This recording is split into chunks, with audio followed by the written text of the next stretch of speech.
Hello, everyone, and welcome to today's informational webinar on the Intergovernmental Personnel Act Philanthropy Talent Pipeline. Before we get started, here are a few call reminders. For any technical issues, please submit a message or question through the Zoom and Q&A function at the bottom of your screen or email us at webinars@cof.org. For closed captioning, please click on the live transcript button at the bottom of your screen and select Show Subtitle or View Full Transcript. This webinar will be recorded. The recording will be shared with all participants and posted on our website. Finally, if you have any questions, please submit them through the Q&A feature at the bottom of your screen. Your questions will be monitored throughout the webinar and answered during a Q&A session at the end. And with that, I will hand it over to my colleague, Stephanie Powers, Senior Advisor for Public Policy and Partnerships at the Council on Foundations. Thank you all for joining us. Welcome, and thank you for being with us today. I'm Stephanie Powers, and I'm the Senior Advisor for Public Policy and Partnerships at the Council on Foundations. We're pleased to be collaborating with the Partnership for Public Service to build a pipeline of philanthropy's talent for their new IPA Talent Exchange. This is a joint venture to create a streamlined way to bring philanthropy's talent and expertise to our colleagues in the federal government. And for those who may not be familiar, IPA refers to a federal program through the Intergovernmental Personnel Act that enables a personnel exchange between the federal government and state and local governments and other external groups, including universities, foundations, nonprofits, and other civil society organizations. This work is so timely for a number of reasons. Our country's biggest challenges can only be addressed through collaboration across sectors. Many talented people in your organizations or networks might need a new challenge to recharge their batteries, to prevent burnout, and continue to develop as leaders. We are excited to be a partner in this effort because we know what a difference the talented people who work in philanthropy and nonprofits can make as they lend their expertise and deep experience to the federal government. So that's the project in a nutshell. To reiterate, the Council's role is to support the recruitment of talented people from philanthropy and nonprofits so that the partnership can facilitate IPA placements in the federal government. So I'm pleased to introduce Jarinete Santos, who is the Senior Manager of Federal Workforce Programs at the Partnership for Public Service, to tell us more about the Talent Exchange and the ways foundations can participate and support the effort. We encourage your questions in the chat, and we'll open the mics later for discussion after Jerry's presentation. Jerry, welcome. Thank you, everyone. And just give me a second. I'll pull up my screen so that we can have this conversation. Okay. Here we go. All right, so we're here to talk today about the IPA Talent Exchange program that is hosted through the partnership. So we're going to talk through a variety of things that Stephanie has already elaborated on, and hopefully get you really excited about ways to participate in this program and answer questions that you might have along the way. So the purpose of this webinar and my being here is to review the purpose and history of the Intergovernmental Personnel Act, the IPA, to introduce the partnerships IPA Talent Exchange program, to invite participation in the program, and to answer any questions that you may have. So we'll just go ahead and get started with it. What is the Intergovernmental Personnel Act?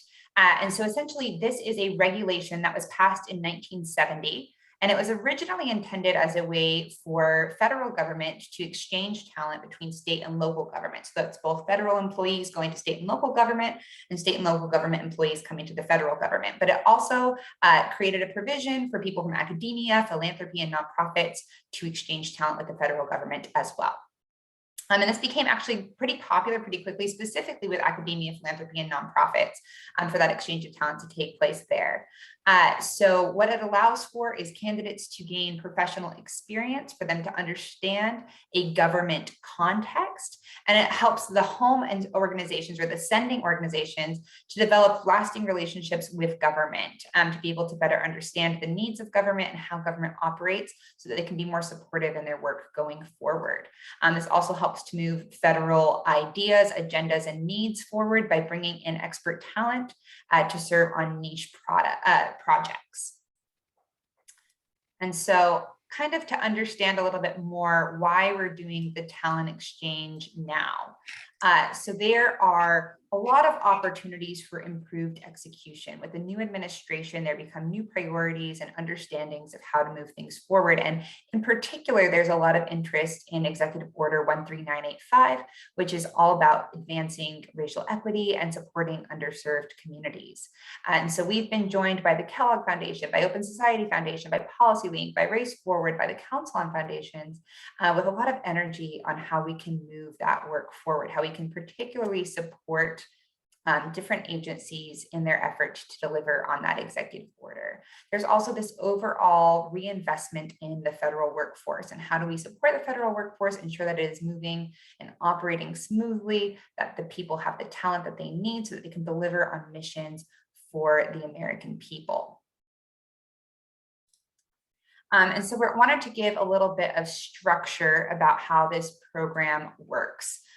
So while the IPA in general allows for the exchange of talent from both the federal government to these other entities and entities into the federal government, we are specifically focused on bringing non-federal talent to the federal government. So bringing people from academia, from philanthropy, from nonprofits, from state and local government to federal positions.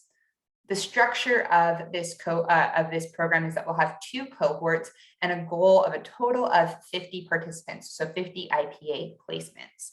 Our 2 cohorts will be focused on, one, our specific delivery for IPs focusing on the executive order for racial equity, and the other for cross-sector needs related to any specific interests that agencies might have. And we'll talk a little bit about that later on.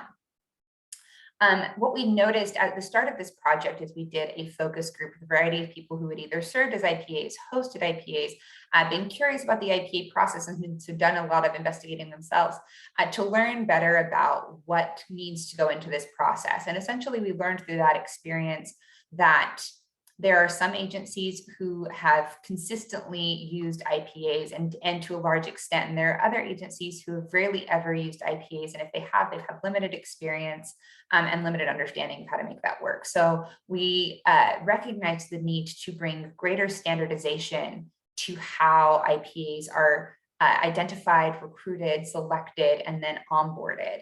So in order to bring that standardization to government, we are in charge of the matching process. So agencies submit applications that we are then turning into position descriptions. These applications include the key responsibilities that the IPA would be in charge of, key competencies that they would like IPAs to have, and different backgrounds that they're looking for, as well as the mission of the agency, whether it's the time length associated with it, et cetera. So we get all of that information from the agency and we turn that into a position description.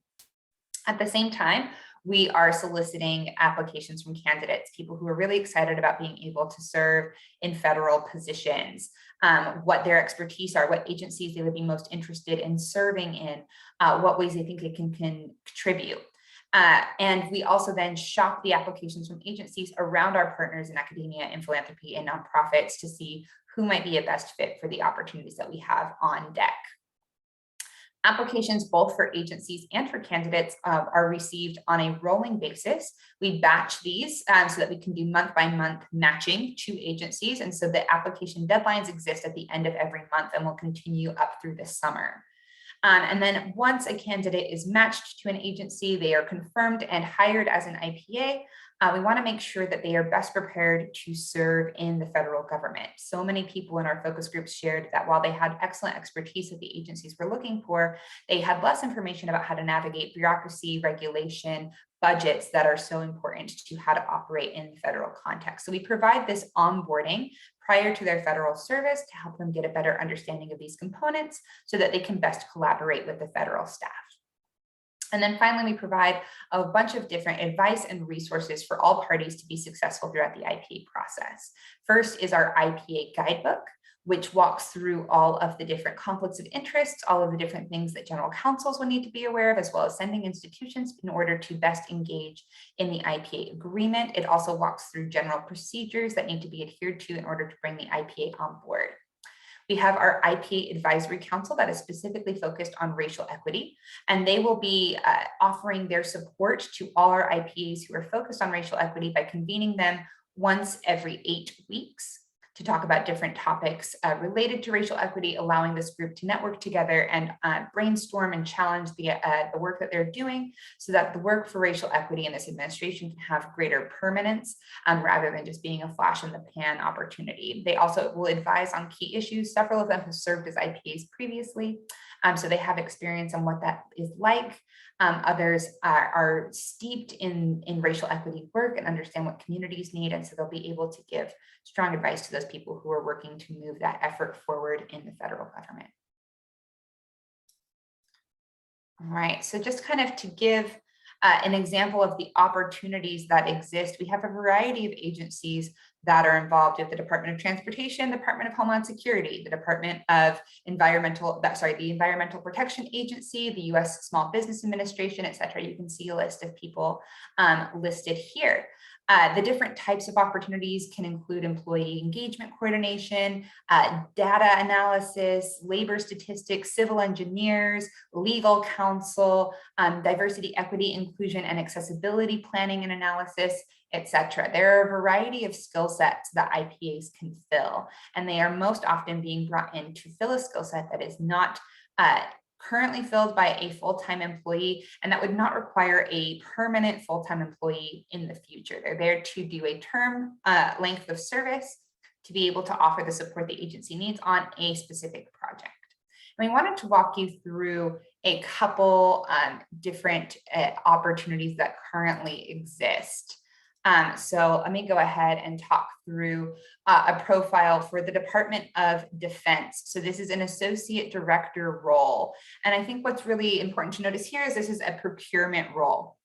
And a lot of people are like, okay, well, why do you need a procurement specialist? And this procurement specialist is really focusing on how to really ensure that procurement efforts are used in an equitable way. How are they focusing on the needs of local communities, of different small businesses, to ensure that the Department of Defense, which is one of the greatest purchasers within government, is investing financially into communities that need it. And so throughout this assignment, they'll be utilized in a variety of sectors. They need to bring together their skills in policy analysis, program administration, and data analysis to be able to guide industry decisions for the agency. Our next example is with the Department of Transportation. There's quite a lot happening in terms of infrastructure right now. And these programs are really critical so that partners understand the goals and priorities of what is happening at the Department of Transportation. So this person will be studying the relationships between humans, physical infrastructure, and digital technology to evaluate products that are intuitive and accessible in placement in partnership with varied groups. So they'll be accessing technology, delivering digital transformation and tech projects across the agency. They'll be developing analyses with stakeholders across the board. They'll be providing technical and expert support to the design and preparation of inclusive urban development and future processes. They're really focused on bringing all of these skills together to make sure that the future of the Department of Transportation infrastructure is focused on being accessible and inclusive to all parties. And finally, an opportunity with the Department of Health and Human Services, specifically with the CDC. This is for a diversity, equity, inclusion, and accessibility focused role, and will facilitate a DEIA council at CDC. So they're going to be focusing on leading a team of senior level folks to be able to focus on DEIA initiatives, and will be guiding out organizational plans for that. They will be doing an analysis of organizational issues related to DEIA. They'll be doing diversity related data collection and analysis, and then providing those results to the CDC with examples of what they would like to do moving forward to ensure better adherence to best practices for diversity, equity, and inclusion, making sure that there is strong investment in the workforce and then in the delivery of these services in an equitable way to the American people. So there are a variety of positions. We'd be happy to provide the link so that you can review all of the positions that are currently available, but wanted to give you a brief overview about what currently exists in terms of agency opportunities. Our four main buckets of questions fall in these categories. So first is eligibility. Who can participate and for how long? So essentially, all federal agencies are eligible to bring an IPA candidate to their team as long as they have approval from their Office of the General Counsel or other offices responsible for the usage of talent exchange programs. So in some cases, this will also require the approval of the CFO to ensure that financial safeguards are included in all IPA agreements. It's important to recognize that OPM does not have direct oversight of IPAs, and that an MOU between these and the receiving federal agency is all that is necessary to make this hiring authority possible. In terms of eligibility for candidates, this really depends on their home organization. So while OPM is not directly involved in the hiring of candidates, they are responsible for recognizing institutions that are certified to send their person to the federal government. So there is a list of certified institutions that are already approved by OPM. If an institution is not currently certified, we work with the agency that an IP would be going to and the home institution to be able to send all of the necessary information to OPM to get them certified. Other than that, eligibility requirements that exist are they must be an employee of the sending institution for at least 90 days prior to beginning their IPA assignment. They must be in an academic institution, a nonprofit, a foundation, or state and local government in order to be eligible. We cannot bring people from industry or private sector in through the IPA agreement. And I believe that is it. They are able at that stage to go into a federal agency and begin their work moving forward. Then it's just important again that the MOU is revisited at the completion of their IPA assignment so that they are transitioning well back to their home institution without violating any of the agreements of the MOU. The next big question we have is pay. So who is paying for this IPA placement? And really that depends on the agreement and that the agency has with the home organization. But it's important to note that the partnership does not pay for the salary of an IPA employee. We are the matching service, we are the onboarding service, we are making sure that everyone has the standardization tools that they need, but the partnership does not serve as the paying institution. So when it comes to pay, there are essentially three routes that people can take.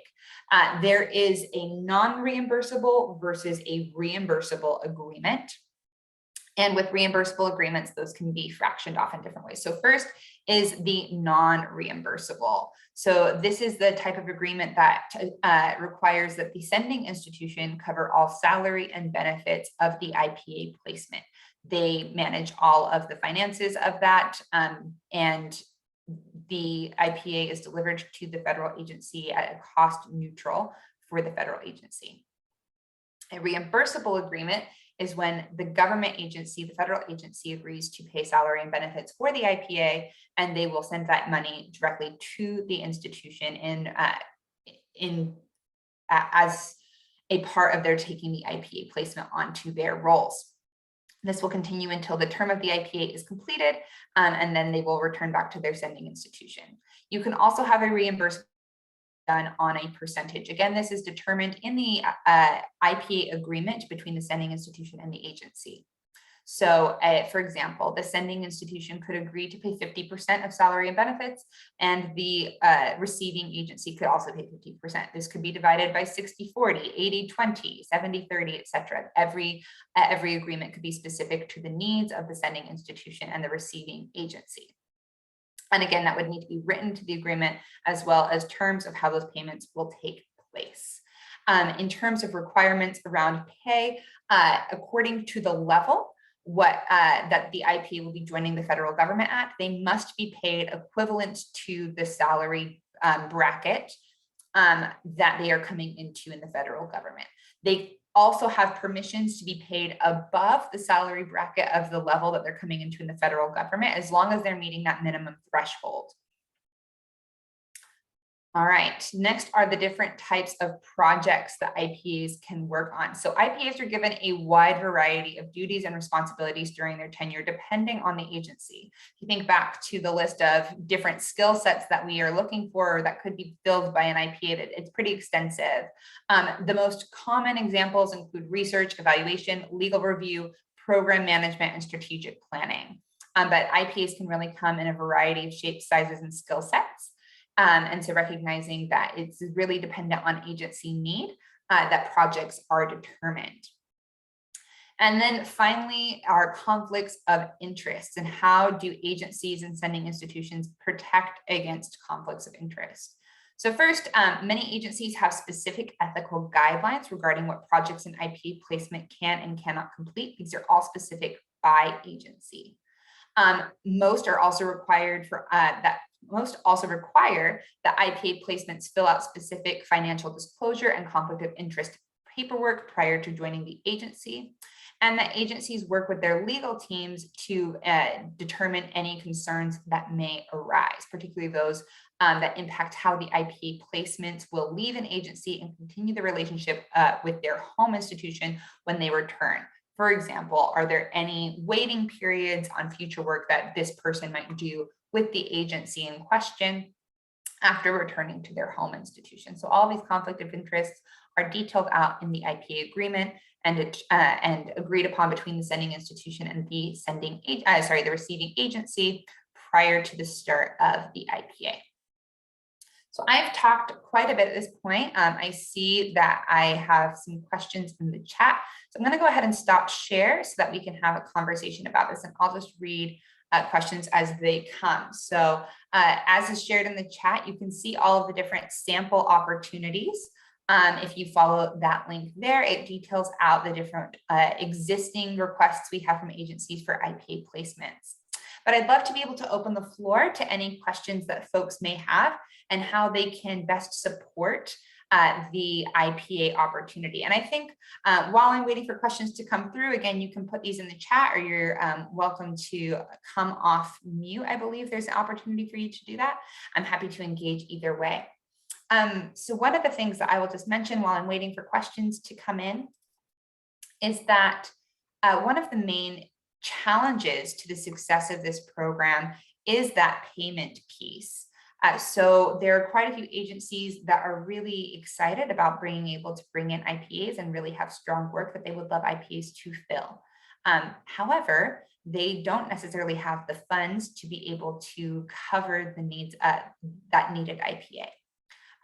This is happening for a variety of reasons, a continuing resolution being one of them. But we are working with agencies to help them find the funds to bring in an IPA, but really what we also need is IPA candidates who come with funding to be able to engage in that work. And I think that this is a really great opportunity to talk to the foundation community, because whether you yourself have staff that would be great for IPA placements, or you have grantees who have staff that would be great as IPA placements, there's an opportunity to be able to offer this talent to federal agencies in a non-reimbursable agreement. Again, the agreement that allows agencies to receive that talent at a cost-neutral way. All right, so just a reminder, you can raise your hand if you want to be unmuted. I'm happy to answer any questions that folks may have. Jari, I'm going to ask you a question that's been on my mind, if you don't mind. Absolutely. And that is, you mentioned that organizations need to be certified. by the federal agency to whom they are sending somebody. Could you talk about how difficult that is, and what's the extent of the paperwork gathering and process, and how long does that typically take? Absolutely. So overall, this is a fairly simple process, and takes a matter of a few weeks. The institution that is wanting to be certified has to first have an agency where they are planning to send an IPA. That's what initiates the need to get certified.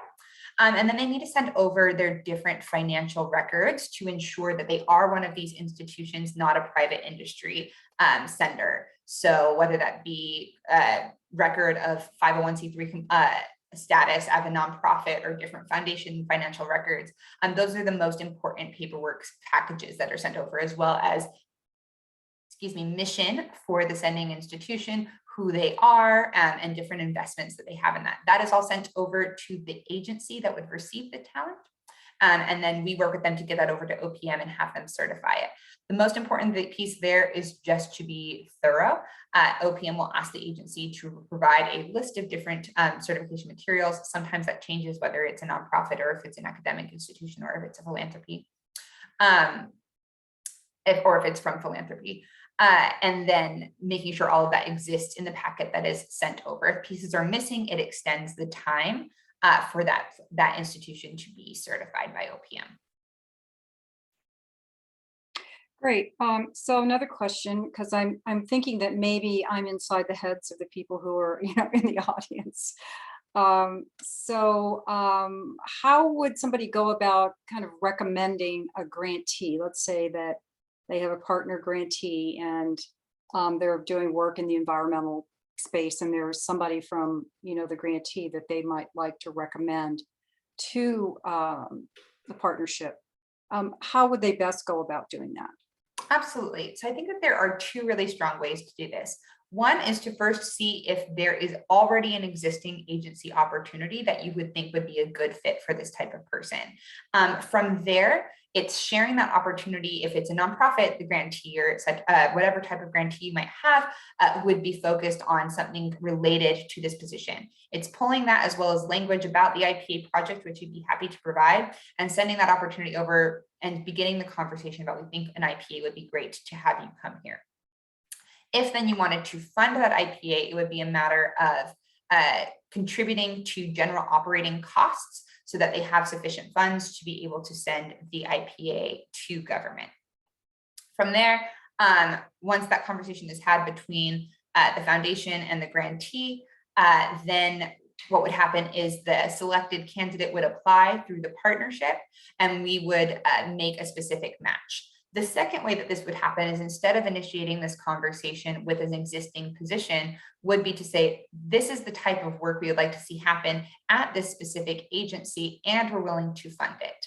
We would go to the grantee, identify who would be a good fit for that, put together a candidate application through the partnerships portal, allowing us to know that, and we can take that in reverse. So the same way that we build agency applications into position descriptions, we can take candidate applications and convert them into opportunities for agencies. And we're able to go to an agency and say, hey, this is the candidate we received. This is the work that they're capable of doing.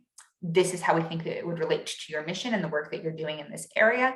And they come with funding. We'd love to set up a conversation. I think the real key important piece about that is the second piece in particular. If there's not funding available, it's very difficult for us to convince an agency that was not already considering an IPA to consider an IPA that comes with a financial burden.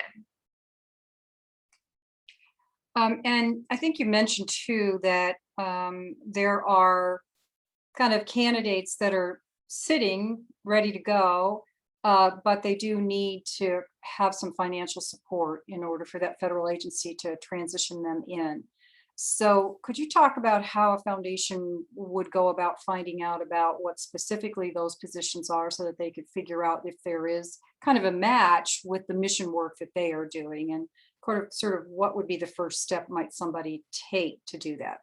Absolutely. So we do have a pool of candidates. As I mentioned, the number one challenge in this space is getting the funding sorted out, both from the sending institutions, which have limited access to funds, and the federal agencies, which have limited access to funds. For the matches that we have that are not successful, 57% of those matches are unsuccessful because of funding issues.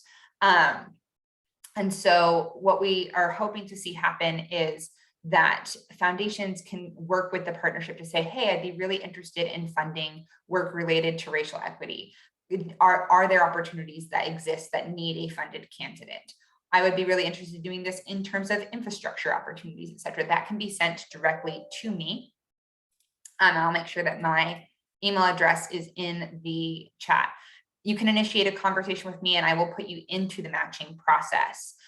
So we don't currently have a foundation application where they would indicate willingness to contribute in that way, but those conversations are managed with me as the senior manager overseeing the process. And so I'll put my information in the chat. It is jsantos@ourpublicservice.org. And I'm happy to coordinate those efforts. And maybe address a bit about the timing of all of this. So how long would a foundation expect to kind of be involved before somebody actually started to work for the federal agency? So on our end, it takes about 3 months to secure a match for a federal agency. Between that 3 months and then time to actually start is dependent on the hiring practices of the agency where they are going. So sometimes that's another couple of weeks. Other times, if it's dependent on a clearance, for example, it could take much longer. In terms of assignments themselves, we are hoping to get people in terms of 12 to 24 months. We're also capable of going down to a term as short as 6 months. Great. I was noticing in our participant list or our attendee list that there are some representatives from philanthropy serving organizations.